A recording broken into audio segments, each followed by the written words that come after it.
بسم الله الرحمن الرحيم. الحمد لله رب العالمين والصلاة والسلام على رسوله الكريم أما بعد فأعوذ بالله من الشيطان الرجيم. بسم الله الرحمن الرحيم. حاميم والكتاب المبين إنا أنزلناه في ليلة مباركة إنا كنا منذرين فيها يفرق كل أمر حكيم أمرا من عندنا إنا كنا مرسلين رحمة من ربك إنه هو السميع العليم. صدق اللہ العظیم. وقال رسول اللہ صلی اللہ علیہ وسلم ان اللہ تبارک و تعالی ينزل لیلة النصف من شعبان الى السماء الدنیا. ان اللہ تبارک و تعالی ينزل لیلة النصف من شعبان الى السماء الدنیا فيغفر لأكثر من عدد شعر غنم كلب. رواہ الترمذی. برادران ملت اسلامیہ، آج ہماری گفتگو کا موضوع شب برات یعنی 15 شعبان کی رات ہے۔ اس رات کو عموماً لوگ شب برات کہتے ہیں۔ شب برات کی رات میں عبادت کرنے اور دن کو روزہ رکھنے کا اہتمام تقریباً پورے بھارت، پاکستان، بنگلہ دیش، ایران، نیپال وغیرہ تمام علاقوں اور ملکوں میں کیا جاتا ہے۔ مسلمانوں میں شیعہ اور سنی دونوں ہی اس رات کو عبادت کا اہتمام کرتے ہیں۔ شیعہ حضرات کی روایات کے مطابق یہ رات 12ویں امام حضرت امام مہدی کی پیدائش کی رات ہے، اسی لیے وہ اس رات کو خوشی مناتے ہیں، چراغاں کرتے ہیں، اپنے مکانوں، دکانوں، قبرستانوں پر روشنیاں کرتے ہیں۔ انہی لوگوں کی دیکھا دیکھی کئی سنی مسلمان اپنے مکانوں، قبرستانوں میں چراغاں کرنے لگے ہیں۔ یہ ان کے نزدیک خوشی کا دن ہے جب آخری امام حضرت امام مہدی کی پیدائش ہوگی۔ اہل سنت والجماعت جن میں دیوبندی، بریلوی وغیرہ سب شامل ہیں، اس رات میں نوافل، تلاوت، دعائیں وغیرہ کا اہتمام کرتے ہیں اور اس شب کو شب برات کہتے ہیں۔ ان کے نزدیک یہ رات گناہوں سے معافی مانگنے کی رات ہے۔ ان کے نزدیک وہ روایات جن میں اس رات میں نوافل پڑھنے، دن کو روزہ رکھنے اور قبرستانوں پر جانے کا ذکر ہے، قابل اعتماد ہیں۔ شب برات کا ذکر قرآن کریم میں اور وضاحت کے ساتھ بخاری شریف اور مسلم شریف کی حدیثوں میں نہیں ہے۔ قرآن شریف میں شب قدر کی فضیلت کا ذکر ہے، اس کے لیے ایک مستقل سورت لیلۃ القدر نازل ہوئی ہے، اور حدیثوں میں لیلۃ القدر کی فضیلت بیان کی گئی ہے۔ لیلۃ القدر رمضان المبارک میں ہوتی ہے۔ حدیثوں میں اس بات کا ذکر ہے کہ لیلۃ القدر کی تلاش کے لیے حضور نبی کریم صلی اللہ تعالی علیہ وسلم رمضان المبارک کے اخیر عشرے کا اعتکاف فرماتے تھے، اور اس رات میں عبادت کرنے کے لیے پورے 10 دن مسجد میں قیام فرماتے تھے۔ البتہ شب برات کی فضیلت میں کئی حدیثیں ترمذی، ابن ماجہ، بیہقی، مسند امام احمد، طبرانی اور ابن حبان وغیرہ میں موجود ہیں، مگر محدثین نے ان کی صحت میں کلام کیا ہے۔ اس سلسلے کی ایک حدیث وہ ہے جو ہم نے شروع میں پڑھی۔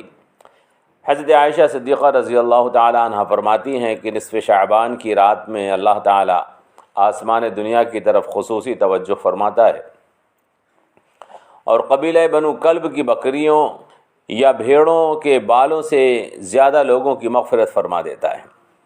ایک اور حدیث جس کو حضرت مکحول نے کثیر ابن مرہ سے نقل کیا ہے، اور وہ بھی ترمذی میں ہے کہ فی لیلۃ القدر من نصف شعبان یغفر اللہ عز وجل لأہل الارض الا المشرک والمشاحن۔ اس کو بھی امام ترمذی نے نقل کیا ہے۔ فرماتے ہیں کہ اللہ تعالی شعبان کے درمیان کی رات میں تمام اہل زمین کی مغفرت فرما دیتا ہے سوائے 2 آدمیوں کے، مشرک یعنی جس نے اللہ کے ساتھ شرک کیا ہو، دوسرا مشاحن جس نے انسانوں کے لیے دل میں کینہ یا برائی رکھی ہو۔ اس طرح کی ایک حدیث امام طبرانی نے، امام احمد نے اور امام ابن حبان نے بھی اپنی کتابوں میں نقل کی ہے، جس کا مضمون تقریباً یہی ہے۔ شب برات کے سلسلے میں اگرچہ بخاری اور مسلم خاموش ہیں، لیکن حدیث کی دوسری کتابوں میں کئی حدیثیں اس رات کی فضیلت میں موجود ہیں۔ لہذا محدثین اور علماء کی ایک معدد تعداد اس طرف گئی ہے کہ اس رات کی فضیلت سے انکار نہیں کیا جا سکتا، اور جو لوگ اس رات میں عبادت اور تلاوت کی مخالفت کرتے ہیں وہ اپنی کم علمی اور ضد کی بنا پر ایسا کرتے ہیں۔ امام ابن تیمیہ نے، جو ایک محقق مجتہد ہونے کے ساتھ صحیح العقیدہ لوگوں کے امام ہیں، وہ فرماتے ہیں اکثر اہل علم اور ہمارے بزرگوں کی اکثریت شب برات کی فضیلت کی قائل ہے۔ امام احمد ابن حنبل کا مذہب بھی اس کی فضیلت کا ہے۔ اس رات کی فضیلتوں کا ذکر حدیث کی کتابوں میں آیا ہے۔ لہذا درست بات یہی ہے کہ شب برات ایک فضیلت والی رات ہے۔ اس رات میں عبادت کرنا، تلاوت قرآن مجید کی کرنا، دعاؤں کے ذریعے اللہ کی طرف متوجہ رہنا اور آئندہ دن میں روزہ رکھنا ایک مستحسن اور پسندیدہ کام ہے، اور اسلام کے ابتدائی زمانے سے علماء کی ایک جماعت اس کو قبول اور تسلیم کرتی ہے۔ جو لوگ اس رات کی فضیلت کے منکر ہیں وہ حدیث کے خلاف ہیں۔ ابن ماجہ اور بیہقی نے ایک حدیث نقل کی ہے، فرماتے ہیں، حضرت علی فرماتے ہیں کہ اللہ کے رسول نے ارشاد فرمایا، جب یہ رات آئے تو رات کو قیام کیا کرو اور دن کو روزہ رکھا کرو۔ اللہ تبارک و تعالی جب سورج غروب ہوتا ہے اس وقت سے آسمان دنیا کی طرف متوجہ ہو جاتا ہے اور اعلان کرنے والا اعلان کرتا ہے کوئی معافی مانگنے والا جس کو معاف کیا جائے، ہے کوئی روزی مانگنے والا جس کو روزی عطا کی جائے، ہے کوئی مصیبت کا مارا جس کی مصیبت دور کی جائے۔ یہ اعلان صبح ہونے تک ہوتا رہتا ہے۔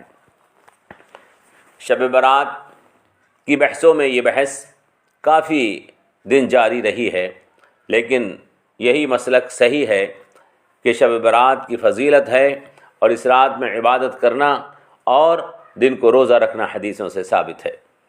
شب برات کی بحثوں میں علماء نے ایک بحث اور بھی کی ہے، اور وہ یہ ہے کہ کیا مخصوص اوقات اور مخصوص مقامات کی کچھ فضیلت ہے یا کوئی فضیلت نہیں ہے۔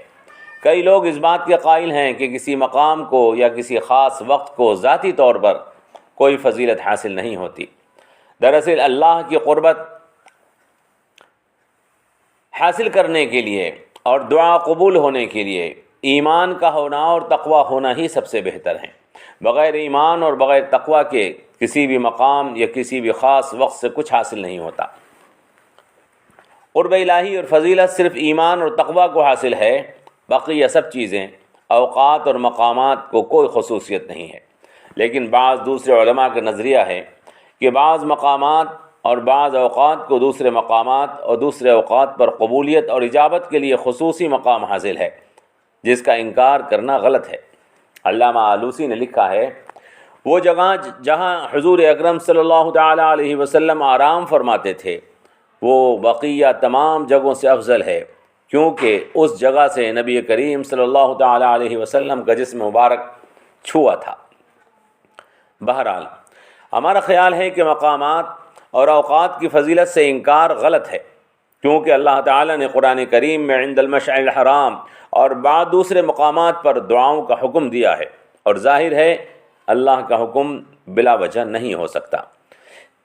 اس سلسلے میں ایک تیسری بحث بعض لوگوں کے درمیان اور بھی کی جاتی ہے، اور وہ یہ ہے کہ آگ روشن کرنا، چراغ جلانا، آتش بازی کرنا، قبرستانوں میں چراغاں کرنا، گھروں کو سجانا اور بعض دوسری رسومات کی شریعت میں کیا حیثیت ہے۔ اس سلسلے میں تمام ہی علماء ان اعمال کو غیر اسلامی اور غلط مانتے ہیں اور منع کرتے ہیں۔ اس مبارک رات کو ان ناجائز کاموں سے خراب نہ کیا جائے۔ تاریخ کا مطالعہ ہمیں بتاتا ہے کہ عباسی دور حکومت میں جب مجوسی مسلمان ہوئے، آتش پرست مسلمان ہوئے اور ان کو مقامات اور عہدے ملے، تب انہوں نے آتش بازی کی تھی، کیونکہ مجوسیوں میں آتش بازی کا رواج تھا۔ یہ لوگ آگ کی پوجا کرتے ہیں اور آگ کو اپنا معبود مانتے ہیں، اسی وجہ سے خوشی کے موقع پر آگ جلاتے ہیں، آتش بازیاں کرتے ہیں۔ مجوسی جن کو اس وقت برمکی کہا جاتا تھا، انہی کے ذریعے آتش بازی کی اس رسم کو جاری کیا گیا ہے، اور اس مسلمانوں نے ان کی دیکھا دیکھی اپنے ہاں اس کو جاری کر رکھا ہے، جس کو یہ لوگ کیا کرتے تھے۔ وہیں سے ایران سے یہ طریقہ یہ طریقہ بھارت میں بھی آ گیا ہے، اور آہستہ آہستہ پھیلتے پھیلتے اب لوگ یہ بھول گئے ہیں کہ آگ کو کسی خوشی کے موقع کے اوپر جلانا مسلمانوں کا طریقہ نہیں ہے، یہ مجوسیوں کا طریقہ ہے۔ بعض لوگ جو دین اور شریعت سے ناواقف ہیں آگ کو قبروں پر بھی رکھ دیتے ہیں، یہ چیز بالکل غلط اور مجوسیوں کا طریقہ ہے۔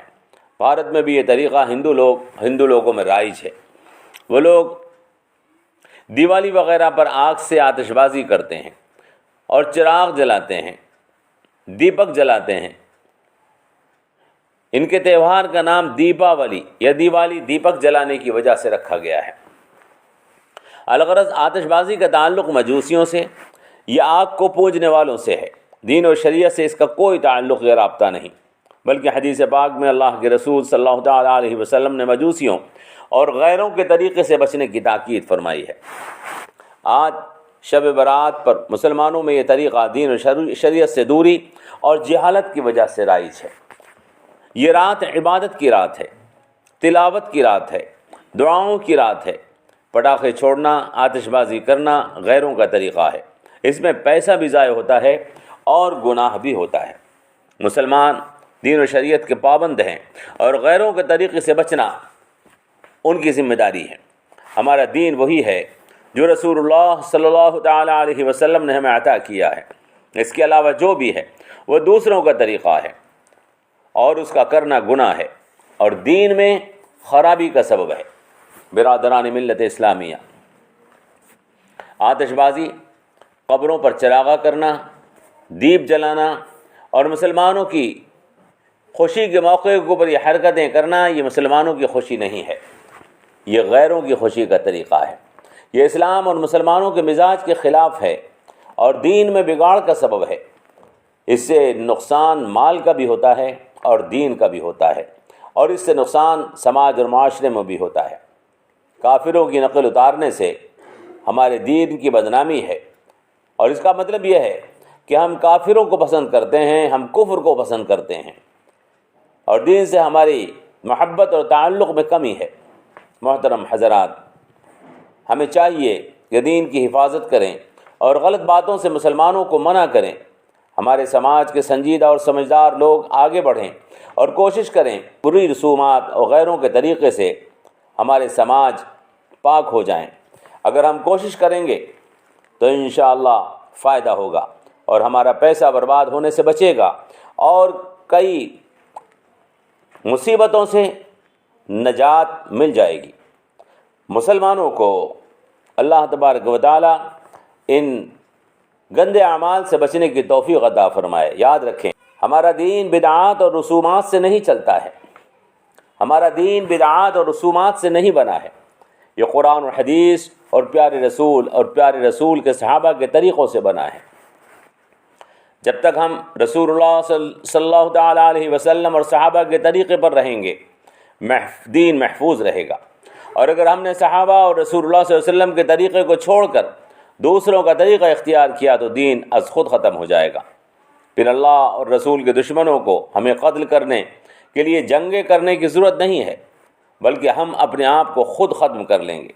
اللہ سے دعا ہے کہ ہمیں اس نے مسلمان بنایا ہے، رسول اللہ صلی اللہ علیہ وسلم کا امتی بنایا ہے، ہمارے دلوں میں پیارے نبی صلی اللہ تعالیٰ علیہ وسلم اور صحابہ کی محبت ہے، تو ہمیں اللہ تبارک و تعالیٰ ان کے طریقے پر چلنے کی توفیق بھی عطا فرمائے۔ آئیے ہم طے کریں کہ ہم علماء سے معلوم کیے بغیر کوئی کام ایسا نہیں کریں گے جس سے دین خراب ہوتا ہو۔ علماء کو دین کا علم ہے، یہ ہمارے قائد ہیں، وہ دین کے رہنما ہیں، ہم ان کے حکم کے ماننے کے پابند ہیں، ہم دین سے باہر کا کوئی کام نہیں کریں گے۔ اس رات میں اللہ تبارک و تعالی جیسا کہ ہم نے حدیث سنائی، مشرک اور مشاہین کے علاوہ ہر کسی کو معاف فرما دیتا ہے اور اس کے جنت میں داخل ہونے کا فیصلہ فرما دیتا ہے۔ شرک ایک ایسی گندگی ہے جس سے ہم اللہ کا حق مارتے ہیں، اور مشاحنت ایک ایسا گندا عمل ہے جس سے ہم انسانوں کے حق کو مارتے ہیں۔ اگر انسان اللہ کے حق کو صحیح ادا کرنے لگے اور انسانوں کے حقوق کو صحیح ادا کرنے لگے تو وہ جنت کا مستحق بن جاتا ہے۔ اس کے لیے اللہ تبارک و تعالی جنت کے فیصلے فرما دیتا ہے۔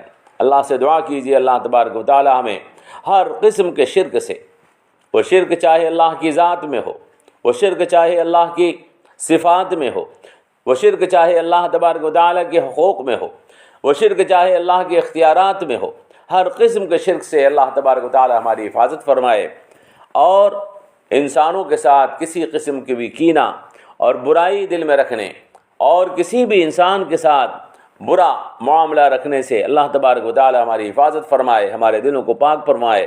والسلام علیکم ورحمۃ اللہ وبرکاتہ۔